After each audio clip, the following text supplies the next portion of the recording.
സദ്യവട്ടങ്ങളിലെ വിഭവങ്ങളിൽ ഒഴിച്ചുകൂടാനാകാത്ത ഒന്നാണ് പപ്പടം. ഓണക്കാല പപ്പട വിപണിയും സജീവമായതോടെ പ്രതീക്ഷയിലാണ് പപ്പട നിർമ്മാതാക്കൾ.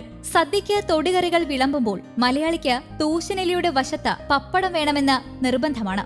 ജില്ലയിലെ പപ്പടം നിർമ്മാതാക്കൾക്ക് വലിയ പ്രതീക്ഷയാണ് ഈ ഓണക്കാലം സമ്മാനിക്കുന്നത്. വിവാഹ സീസണും ഓണക്കാലവുമാണ് പപ്പട മേഖലയെ താങ്ങി നിർത്തുന്നത്. ഉഴുന്നുമാവ് ഉൾപ്പെടെയുള്ള 4ഓളം ചേരുവകൾ ചേർത്താണ് പപ്പടം നിർമ്മിക്കുന്നത്. മാവ് കൈകൊണ്ട് കുഴച്ച് ഉരുളയാക്കിയ ശേഷം പരത്തി പരമ്പരാഗതമായാണ് പപ്പടം നിർമ്മിച്ചിരുന്നത്. എന്നാൽ പപ്പടം കുഴയ്ക്കുന്നത് മുതൽ അരിമാവ് വിതറുന്നതുവരെയുള്ള പ്രവൃത്തികൾ ഇപ്പോൾ യന്ത്രങ്ങളാണ് ചെയ്യുന്നത്.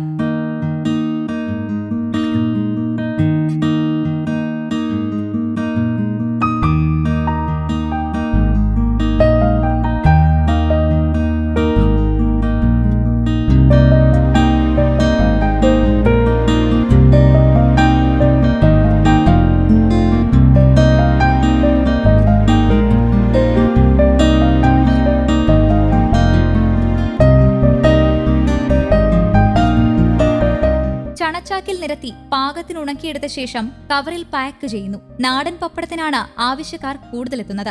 നാടൻ പപ്പട നിർമ്മാണത്തിന് ചിലവും കൂടുതലാണ്. പപ്പട നിർമ്മാണത്തിനുള്ള അസംസ്കൃത വസ്തുക്കൾക്ക് വില വർദ്ധിച്ചതും എന്നാൽ അതിനനുസരണമായി പപ്പടത്തിന് വില വർദ്ധിക്കാതെ നിന്നാൽ നിർമ്മാതാക്കൾ പ്രതിസന്ധിയിലുമാണ്. ഓണം പപ്പടം എന്ന് പറയുമ്പോൾ അത് ഓണത്തിന് ഒഴിച്ചുകൂടാൻ പറ്റാത്ത വസ്തുവാണ്.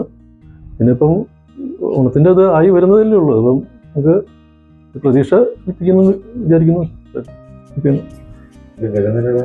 വില നിലവാരത്തിൽ ഇപ്പോൾ ഉഴുന്നിനൊക്കെ നന്നായി വില കൂടി വരുന്നുണ്ട്.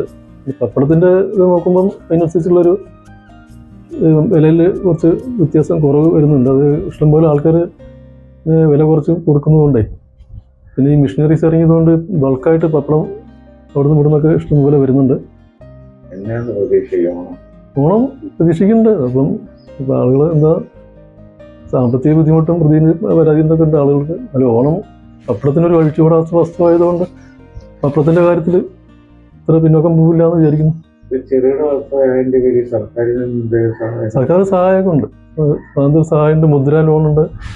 അത് നമ്മുടെ ഒരു ഡോക്യുമെന്റ് വേണ്ടെന്നൊക്കെ പറഞ്ഞിട്ടാണ് പറയുന്നത്. ഓണദിനങ്ങൾ അടുക്കുന്നതോടെ നല്ല വ്യാപാരം നടക്കുമെന്ന പ്രതീക്ഷയിലാണ് ഓരോ പപ്പട നിർമ്മാതാക്കളും. News desk, Kerala Kaumudi.